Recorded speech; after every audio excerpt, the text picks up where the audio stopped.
What's up, everybody? This is the Crapbit Gamer, and we are doing our top 20 video game consoles of all time, in our opinion. This is not an expert's opinion. Obviously, I'm not looking at it from a historical perspective and innovative perspective per se. There's a lot of factors in there. Those are two of them.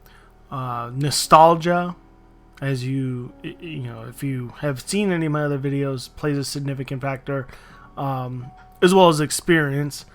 What I'm doing is the consoles that I own as well. So I do not own a GameCube, which is actually on this list, so it is an exception. I don't own a Dreamcast. I technically don't own a Master System, although now I own a system, the Retron 5, that will play Master System, and so on and so forth. So if I don't own the system, it's not going to be on here, with the exception of the GameCube. So that's part of it, and then again, it's personal, biased, subjective. It's my list, so there's a lot of people that are going to disagree, and hey, if you do, let me know. Like, I want to know what you think is the best system. I can understand. I've seen like IGN's list, and I can understand, you know, some of the things that they chose. But again, for me, this is my list. I'm not sitting here and saying this is the definitive. It's absolutely not. It's going to be 100% wrong to about 95% of the people out here, if not more. But without further ado, the very first one, our number 20 on the list, is the Mattel Electronics and Television. And the only reason this actually made 20, I own it. I found it the other day at the Oakland Flea Market. Excuse me. I actually still don't know if that console works. To be honest, I have no clue. I have everything needed to play it, but the I guess the AV cable, the one that we picked up, because it didn't come with the console when I got it. We found it a little, about half an hour later, and it had a audio jack like spliced onto it. It's kind of weird. But I have yet to try it. I don't have any games for it. I wasn't going to buy any games unless I knew the system worked. So yeah, that's pretty much the only reason why this is here. I know that a lot of people say that the Intellivision actually kind of is a better console than the Atari 2600. This came out in the same time period. I guess I should probably mention that too. This is Generation 2. Yes, Generation 2. Believe this is 1979, this console. But this was one of the rivals of the Atari 2600. But a lot of people gave credit to some of the things that Intellivision brought that the Atari wasn't doing. I want to say graphics tended to be better and so on. The controller, as you can see, required oftentimes overlays that came with certain games, and you would slap those onto the number pad so you knew what you needed to press for a specific game. And technically the first, I guess, directional pad or directional thumb stick thingy dooha was with this console, so that's pretty cool. By the way, it does not look that neat when you close everything up. The cables get in the way, at least mine does. But anyways, I can't say a whole lot more because I haven't had a chance to play it, because I haven't even tested it out and made sure it worked. But that's why it's number 20 on my list. Number 19 is the Fairchild Channel F. Same deal. Own it. Don't have a game for it, although there are games built in with this one. You can see right in there that there are games built in. This was the I guess technically the first console to really utilize exterior cartridges to hold games. Prior to that, consoles in the first gen tended to just be built in. You can see this is kind of the middle ground. Obviously the Atari 2600, at least my Atari 2600, does not have games built in. This one still does have some games built in, but then you can also insert cartridges. Sadly, there's only like 20 something cartridges that were ever made, so 20 different varieties. So it's kind of hard to find them. But I have tested mine, and I'm pretty certain it doesn't work. So unless my old man can somehow figure out what the hell is wrong with it, I don't know if I'll get around to trying it. A lot of people really like the joystick controllers on this one. They said those were a lot more comfortable than the Atari one was. But the only reason that it's on here ahead of the Intellivision, even because this surpasses the Intellivision and the Atari in terms of its when it was introduced. This was introduced in 1976, I believe. Is because my parents actually worked for Fairchild, so I thought that was kind of cool. But yeah, it's a big bulky system. But again, I have yet to play any games because this time the system doesn't work. At least it wasn't working every time I tried it. But yeah, so it's gonna be kind of boring to start until I get to systems that actually, that actually do work. Number 18 is the APF TV Fun 402 model. This is actually my oldest system. This is actually a first gen console.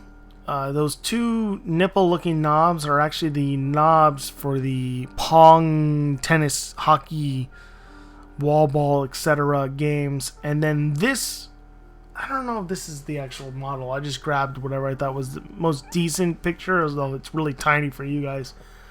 But it came with external controllers. I did not get them with the console that I got. Instead, what I wanted was the gun peripheral, and you can do ski shooting and just target practice.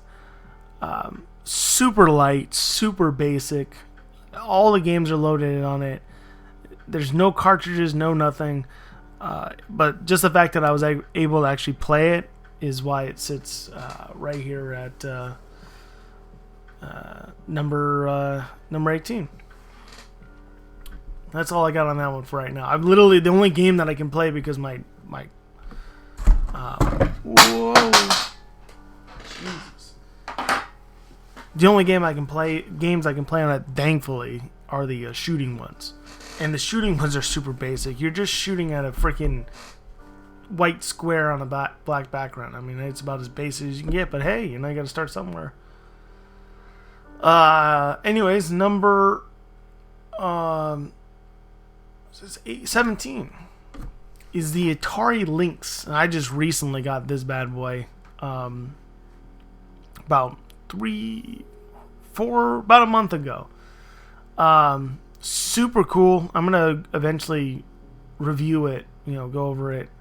But the cool thing about this one, as you can see with the buttons right here, if you push two of these buttons at the same time, this one, they'll do different things in the middle. You can barely see it right there. But one of them is it'll flip the screen upside down, and so you can actually flip the whole entire handheld in the other direction and play ambidextrous. So if you're left-handed, you can actually have the buttons on your left-hand side, and then the controller would be over, it would be flipped, or vice versa, which I thought that was pretty neat. This actually predates the Game Gear in terms of colored graphics on handhelds, so this was a big deal in its time. But it was kind of expensive, and didn't have a whole lot of games, and it just really wasn't advertised very well because Atari was kind of jumping onto the next thing, which was the Jaguar. And so it kind of fell behind both the Game Boy, not the Game Boy Color, but the Game Boy, which was monochromatic, and the Sega Game Gear, which I also have, which was also on this list. But the fact that I have games and it does work is why it's sitting where it's at. Number, what is it, 16 would be next? Is the Nintendo DS. I do not have... Oh, I take this back. I have two of them. I apologize. The Nintendo DS, I don't have this. But I have the peripheral that puts this up on this list. My buddy, Big Boss, had gotten this a long time ago, and he had gotten the... Was it Rock Band... No, not Rock Band. Guitar Hero... Guitar Hero what? On Tour? On Tour. And a little doohickey fits into this thing, and it provides you with some frets, and then you can play,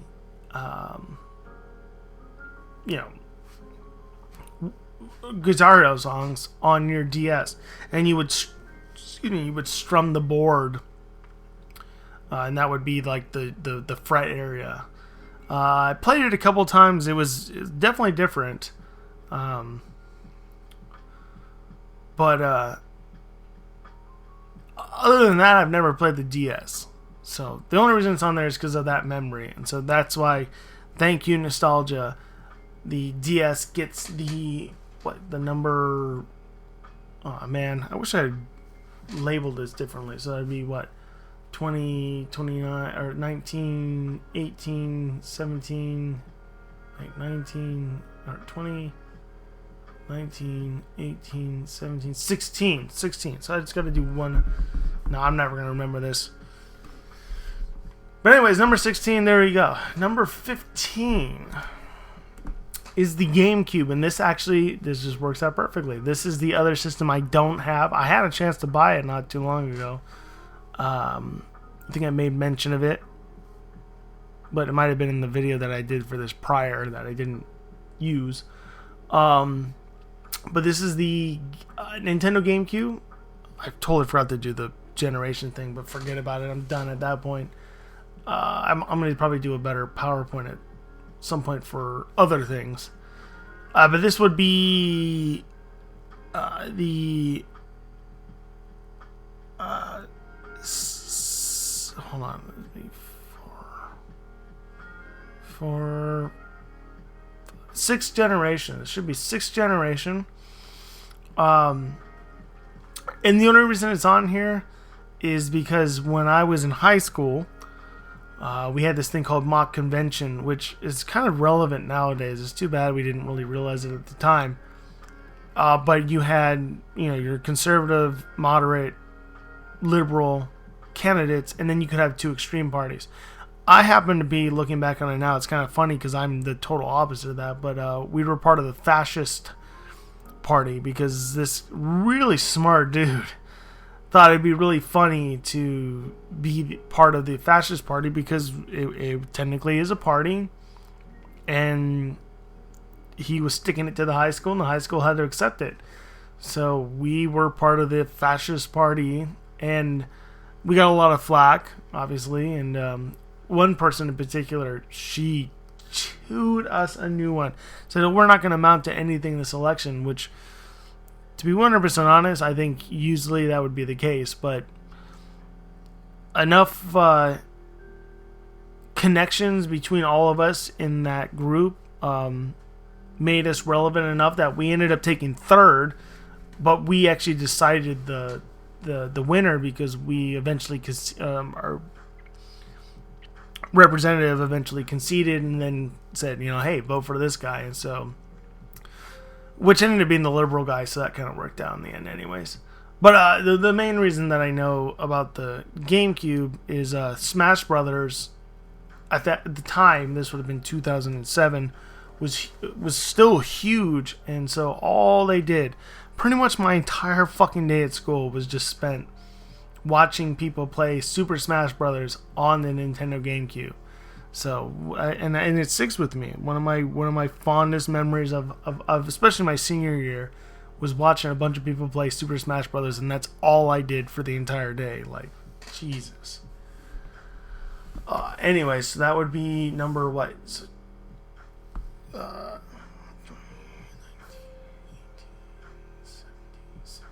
15, so this is 14 coming up right here. And it is the Atari 2600. My father is the original owner of this Atari 2600 that I have in my room and that I'm staring at the moment as I'm talking. It's probably one of the first. It is one of the first, or it is the first system that I actually genuinely have played and played a number of times. You have seen it in other videos if you have watched my channel. The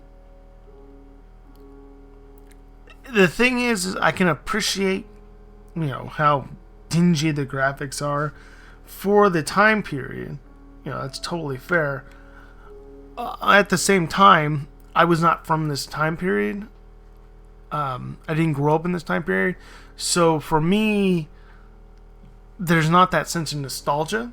And so that's why it's really low. But I understand its historical value, especially in the video game realm, video game console history realm.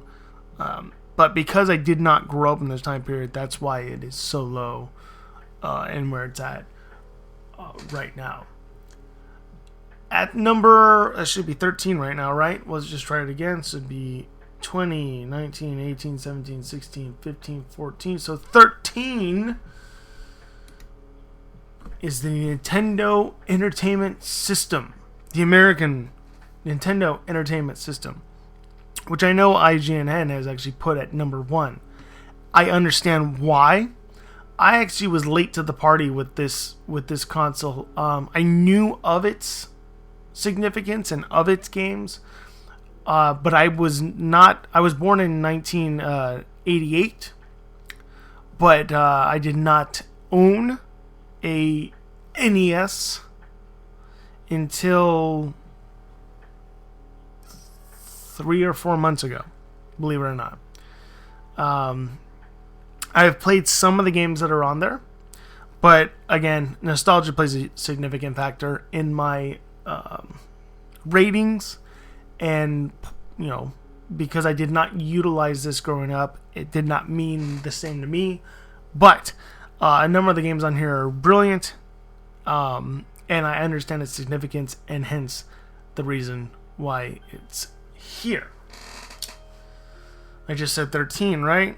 I should just write this. I should have wrote it down. I'm going to do that next time. I was trying to get this little semi-slideshow thing going, but 20, 19, 18, 17, 16, 15, 14, 13, 12, 12, 12, 11, 12, 11, 12, 11. Okay, here we go. Next is 12. The Game Gear by Sega.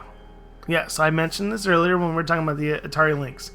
The Game Boy ended up being the top spot during this time period, and the Game Boy original is actually not on this because I don't own a Game Boy and I never experienced that particular Game Boy. I could just bundle it, but it's not on here, so it's not coming up. But the Game Gear, there was a number of games in particular that I really enjoyed on this one. Most of all was Space Harrier, and you'll hear about that again on my top 100 games of all time list when I get around to doing that crazy thing. This Bruiser utilized 6 AA batteries, and I think they only lasted 6 hours, which is insane to think that something can suck the battery life out of batteries. But like the Atari Lynx, it was also utilized a color screen. The graphics and the whole hardware was based around the Sega Master System, which is pretty impressive. I mean, considering you're taking a console system and then just applying it to a handheld. The only problem with the Game Gear, and unfortunately my Game Gear has now is now dealing with this, is the at least I guess I think that's what's happening, is the capacitors and those things tend to go, and I think that's what happened to mine, and so now it's not working. But thankfully, with this new Retron 5 that I got, I have the 3-in-1 adapter, and I can play Game Gear games, and so I can play my beloved Space Harrier. But yeah, that's why the Game Gear is there at number 11. 11 to 10, 11 to 10, 11 to 10. 11 is, man, it's such a terrible picture. The Family Computer, aka the Famicom, by Nintendo. This was the system that actually predated the NES, which saved the US video game market. As you can see, there's a huge difference in looks between the Famicom and then essentially its cousin, the NES. And I will explain that in another video. The Famicom, I only have maybe a dozen or more games on it as of now. But it was highly, highly successful, especially in Japan. Obviously, never made it over here. But as far as I know, it's more well regarded than the NES. A lot of that had to do with the way the NES's cartridge loading system was. But again, I'll explain more of that in another video. One of the drawbacks was the controllers, as you can see, there are actually tethered to the console. So those do not detach. But yeah, I mean, I've owned my Famicom longer than my NES. I have not owned it longer than my Game Gear.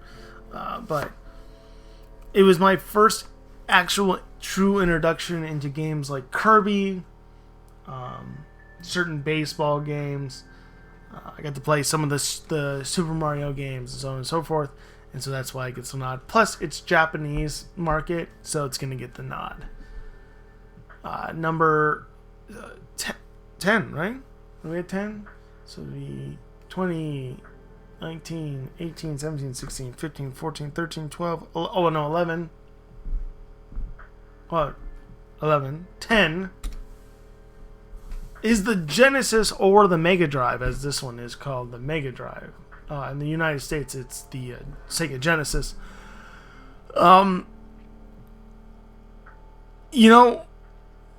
This system is probably Sega's greatest system in terms of their consoles. Sonic the Hedgehog, Sonic the Hedgehog came out during this time period. I actually just picked up Sonic the Hedgehog 2 yesterday. Shockingly, I've only owned one Sonic game prior to that, which was on the Game Gear. But for this one of the biggest reasons why it's up here is because my father would play a game called Pirates Gold, and so I constantly remember him playing that. I got to play a couple games like Ooze, B.O.B., but for the most part, the only reason it's up here is I just remember constantly watching them as a kid playing Pirates. I know Mortal Kombat, which I own now. Mortal Kombat was huge because that was the uncensored version on the Sega Genesis. I'm not a fighting game kind of guy. I'm actually thinking about doing a top 10 list, and I was thinking about it last night, actually, and I don't think there's 10 fighting games that I've ever played. I could do a top 5, but I don't know if I can do a top 10, let alone a top 20, which is what I want to do for most of them. But knowing that this is the best system that Sega had in terms of sales and so on and so forth, it's up here. At number 9, right? I think we're at number 9 now. Is the PS4. I don't have this PS4. I have the white PS4, which is drastically different than that one. Mine was, I think, the Destiny launch or whatever. Probably one of the greatest controllers of all time, if not the greatest controller of all time in terms of comfort. The PS4 has really defined my, I guess, semi-responsible adult life. Obviously, the games that have been coming out on this are gorgeous. And I know the PS5 is coming out, the Xbox, who cares? Those are all coming out. But the PS4, I got to experience a number of things on the PS4, including my first time actually playing with other people, which was a blast playing with people that I know until people that I didn't know showed up, and then it kind of sucked.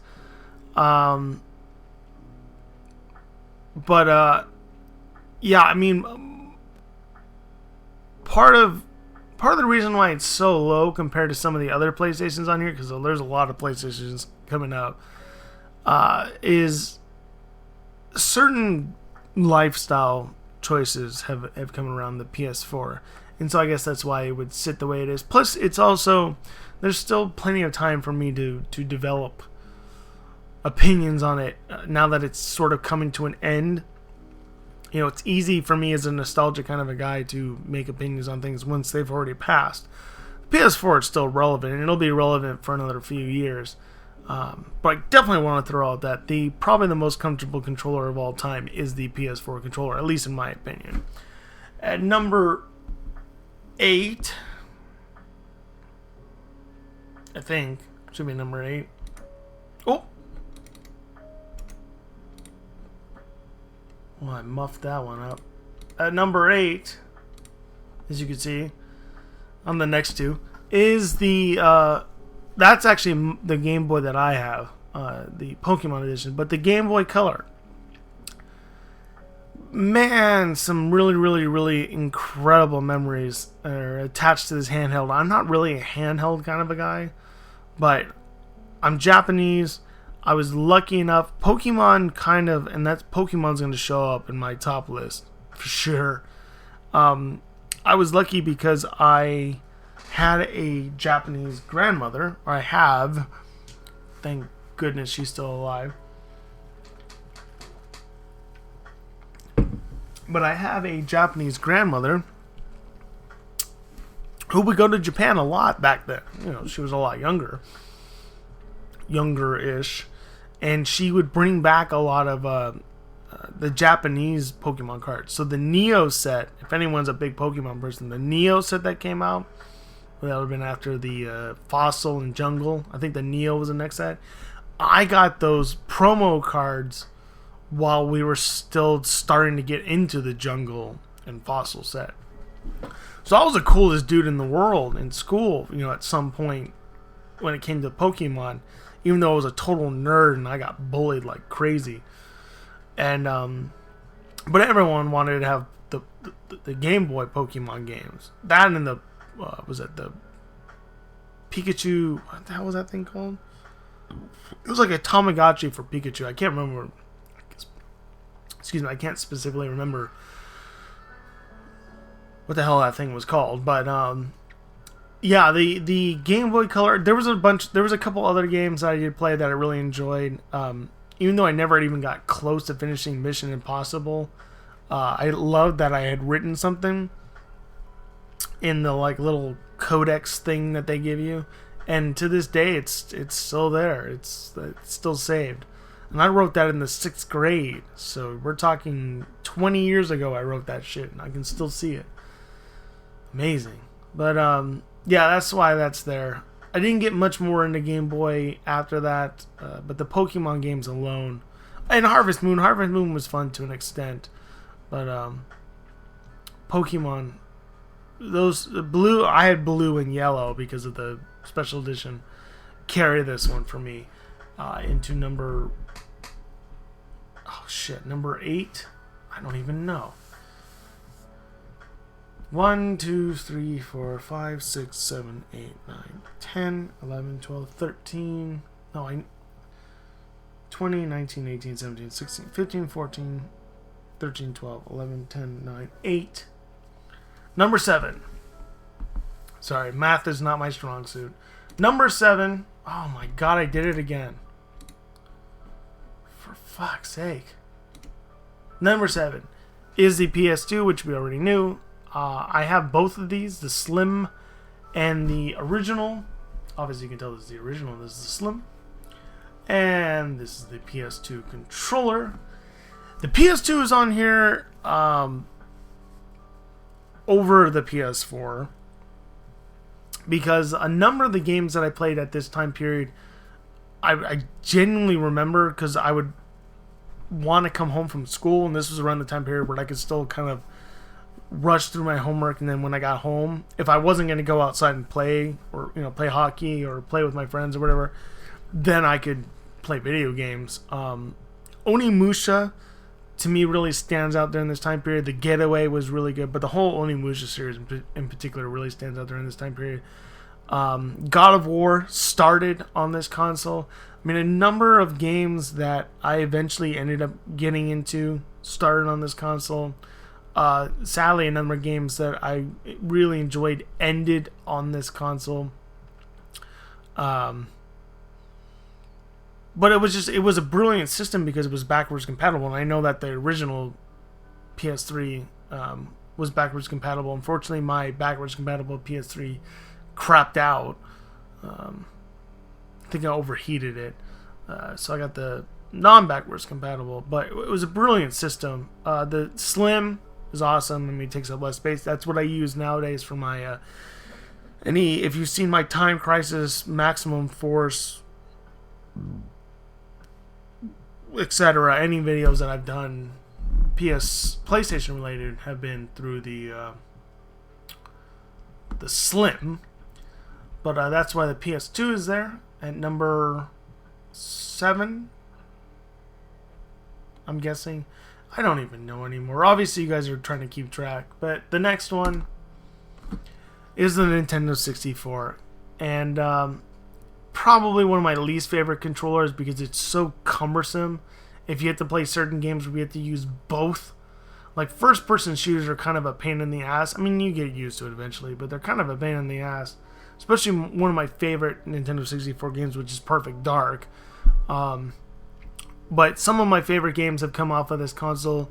I love Pokemon Stadium. I love the whole aspect of Pokemon Stadium. Pokemon Snap is amazing. Bomberman Hero is one of my favorite games, period. Quake was awesome. There's great games on here. I just picked up Glover the other day, and it looks awesome. I can't wait to play that. Chameleon Twist. I mean, the thing about the 64 is, yeah, I use cartridges, and unfortunately that's, again, one of the reasons why Nintendo kind of lost its foothold, and Sony kind of sort of slipped ahead of them. But the 64 just... there was quality in their games. I mean, there was so much quality in their games. You rarely had a really bad game during this time period. My system, something's up with my power button. I think it just needs to be cleaned, but it's so hard to push the button. It's like, fuck, I need to use a freaking pry bar to push that thing. But that's exactly why that's up there. Is mostly because I remember the day I got my Nintendo 64. I actually physically remember that whole experience. I remember getting it.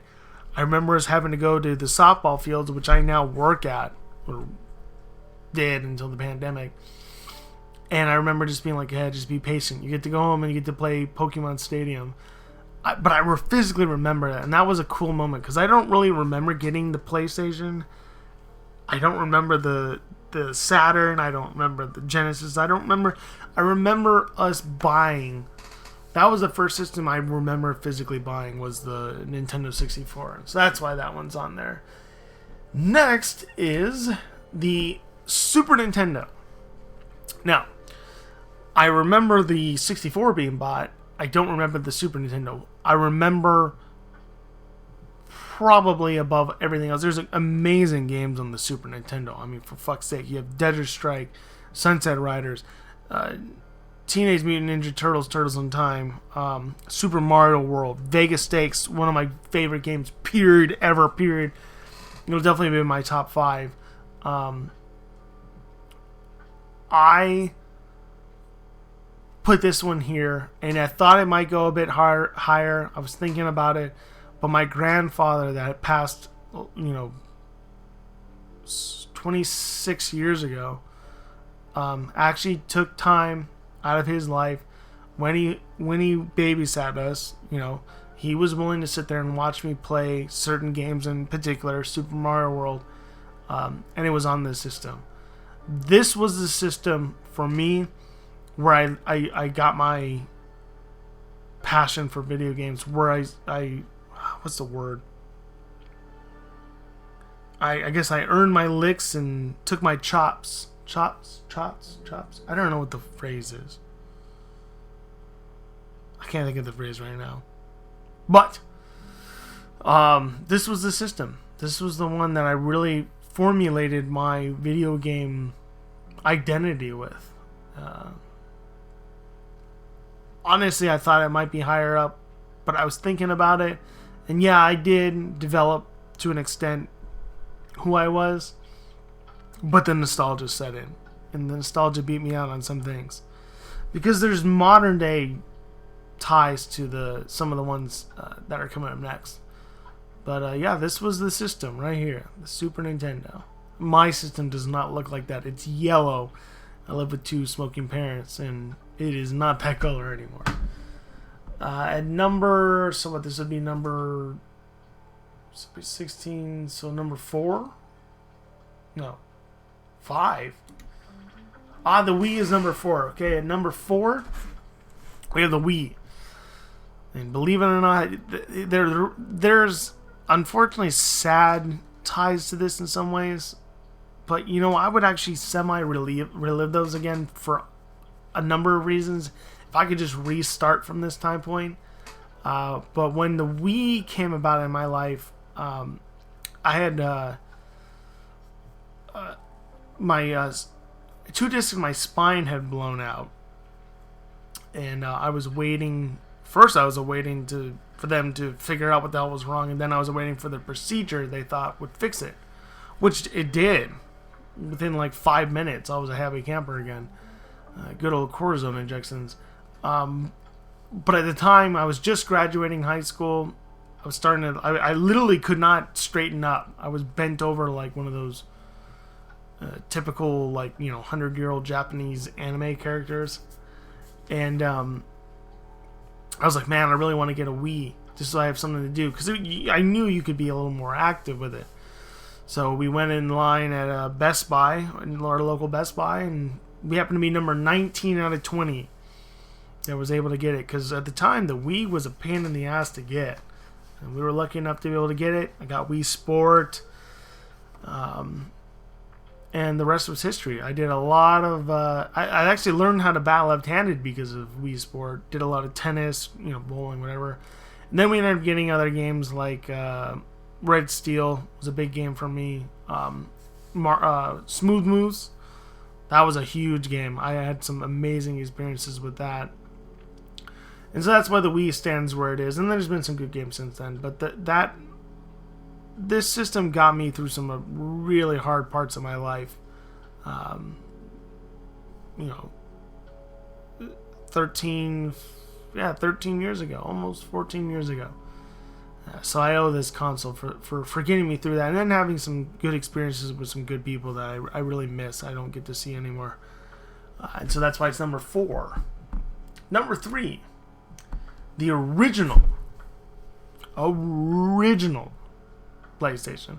Now I have a PS1, so I think at one point I owned two of those original PlayStations, then a PS1.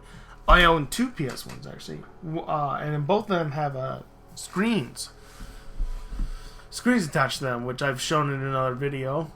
The PlayStation was truly the system that I formulated who I was as a video gamer.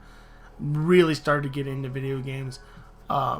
Between playing with some of my best friends in video games, Twisted Metal and so on, Metal Gear came into my life. I played Tomb Raider, but I was pretty terrible at it. I would be really interested to go back and try to see if I could play those games now. But then I had like Skull Monkeys and whatnot. But the PlayStation was the first system where Siphon Filter was another one that was really big. But the PlayStation was the first system where I really looked at video games as something a little bit more than just video games itself. It was sort of a status thing. You know, if you were decent at video games or if you understood video games and could talk about them, even at a young age. You know, if you could talk about video games with other people, it was one thing. I mean, who knows what our conversations as sixth graders was like versus if you try to talk with someone nowadays. Or talk with someone of my age nowadays and then think like, oh, what would have our conversation have been like when we were 12-year-olds? You know, it probably would have been different, but the PlayStation was that time period. It was that time period where I started to realize that video games meant a great deal to me. And, you know, games like Metal Gear really opened my eyes. Siphon Filter, you know, you had all those Key Gear games, but Metal Gear in particular and Siphon Filter in particular started to mature the brain a bit. And so the PlayStation was pretty important for that. That was also during the time period where we were still renting games. So you had the Two Extremes. I remember getting Two Extreme and renting that one. When Tony Hawk's Pro Skater 2, especially Tony Hawk's Pro Skater 2, I got really into skateboarding. I was terrible at it, but I was starting to get the Transworld magazines, and I hate myself for getting rid of those. That's going to be one of my regrets throughout my life, that I got rid of all those incredible magazines. But I was bullied in junior high, but I was cool for a little bit because there was this one dude who was an 8th grader when I was 7th grader, and we had this thing called Read. I don't know if they do that across the country, but basically you just sit in class and or sit for a period of time and you're supposed to read. They wanted, you know, kids to actually engage in reading, which is kind of smart because nowadays I'm sure kids are doing that on a tablet or a cell phone. And this guy would always go, hey, can I trade my book for a magazine for a while? Oh, yeah, okay. I mean, this is an 8th grader telling me, you know, hey, I want to read what you got. I'm all for that.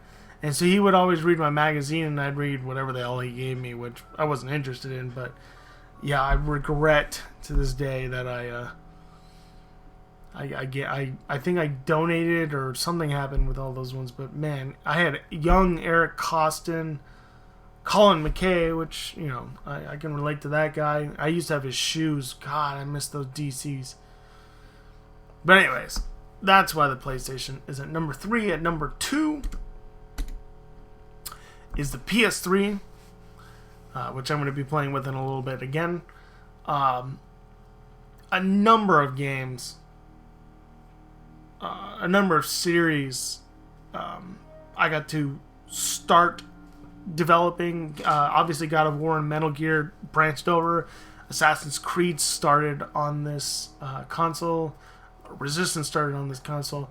But for me, the big thing is I did play Guitar Hero, I believe, on the PS2, but I really developed that camaraderie, especially with Rock Band, on the PS3, and that's a huge, huge reason this is on here. The PS3 is my early college years, you know, early adulthood years.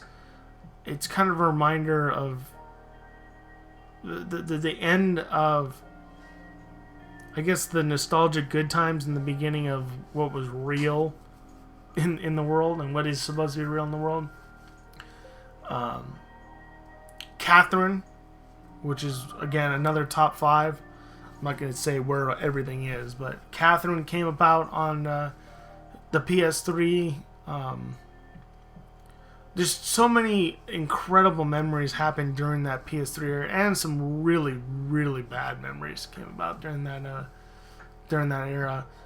But just a big change in who I was as a video gamer came about during this time period, and so that's why the PS3 is where it is. And then finally, the number 1. Y'all should know, especially if you're on my Facebook, you know, if you're Facebook friends and whatnot, is the Sega Saturn. I don't have that controller. That's a beefy ass controller. I had the original, or the more basic controller. I don't even have that Sega Saturn access. That's pretty cool. The Sega Saturn was not a success, and so unfortunately, finding games for this is not always easy or economical. But the Sega Saturn kind of was that bridge between playing video games and becoming a video game nerd.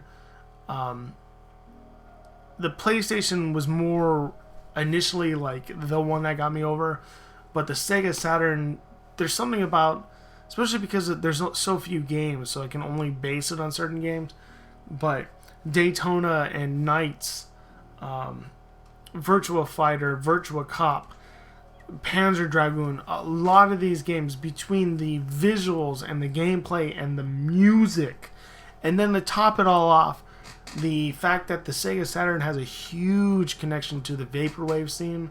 I mean, one of the greatest vaporwave albums of all time is Virtua Zip by Esprit. Just seals the deal. I've always loved the Sega Saturn. I love the intro. I would do that, but not all systems have intros. That was a little short time period where they were doing that.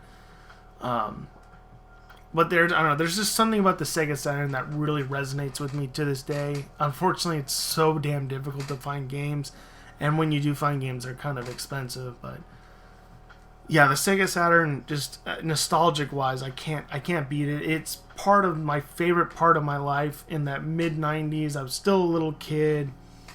You know, my first crush was still there. You know, some of my best friends were still puttering around. We were playing, you know, if we weren't playing video games, we were playing Fake War, and the music during that time period was awesome. And just, the Sega Saturn is always going to be my favorite console. I know it wasn't a success. I know a lot of people are going to disagree, but for me, Sega Saturn is number one. So anyways, there's my favorite consoles. Hopefully y'all enjoyed at least listening to me ramble. I'm sure most of you disagree. If you do, and you want to put your top list, by all means, I'd love to see. I'm sure you'll have a much more reasonable list than mine.